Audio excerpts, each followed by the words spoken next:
नमस्कार मंडळी, तुमचं पुन्हा एकदा एका नव्या व्हिडिओमध्ये सहर्ष स्वागत आहे. मंडळी, राजकीय वर्तुळातून एक मोठी बातमी समोर आली आहे आणि ती म्हणजे ठाकरे गटाला मोठा धक्का बसला आहे. ठाकरे गटाला मोठे खिंडार पडलेले आहेत. म्हणजे यांचे जवळजवळ 9 पैकी 6 खासदार हे बंड केलेले आहेत. 6 खासदार फुटलेले आहेत.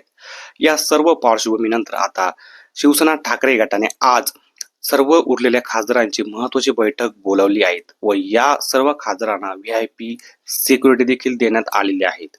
त्यानंतर आता हे जे खासदार आहेत यापैकी आता किती खासदार उपस्थित राहणार आजच्या बैठकीला हे बघणं देखील महत्त्वाचं ठरणार आहे.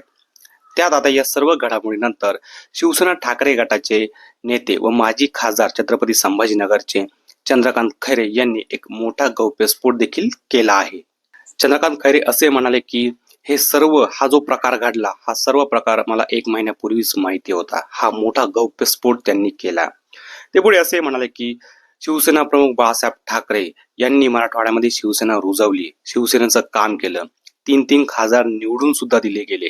त्यानंतर उद्धव ठाकरे यांनी देखील स्वतः 3 खासदार निवडून दिले. त्यांनी त्यांचा प्रचार केला, मात्र त्यांनी उद्धव ठाकरे यांचा देखील अपमान केला. कोणी आई वडिलांची शपथ घेतली तर कोणी साईबाबांची शपथ घेतली. मात्र मी त्यांना एकच सांगतो, तुम्ही उद्धव ठाकरेंचे झाले नाहीत, तुम्ही त्यांचे त्या गटाचे काय होणार. त्यानंतर पुढे ते असे म्हणाले की हा सगळा पैशाचा प्रकार आहे. फक्त आणि फक्त पैसा बोलला, बाकी काही नाही. मात्र पुढे तुम्ही त्यांना सुद्धा धोका देणार असं देखील चंद्रकांत खैरे म्हणाले. पुढे चंद्रकांत खैरे असे म्हणाले की 91ला भुजबळ 15 लोक घेऊन बाहेर पडले, शिवसेना फोडली. तेव्हा देखील शिवसेनेला संघर्ष करावाच लागला. मात्र त्यानंतर शिवसेना पुन्हा एकदा स्वतःच्या पायावरती उभी राहिली. त्यामुळे ही गोष्ट काही नवीन नाही. मात्र या गोष्टीची मला आधीच कल्पना होती की 6 जण हे बंड करणार आहेत. त्यामुळे या गोष्टी शिवसेनेसाठी नवीन नाहीत आणि शिवसेना ही स्वतःच्या पायावरती उभी आहेत आणि संघर्ष हा शिवसेना पहिल्यापासून चालूच आहेत असं देखील चंद्रकांत खैरे म्हणाले.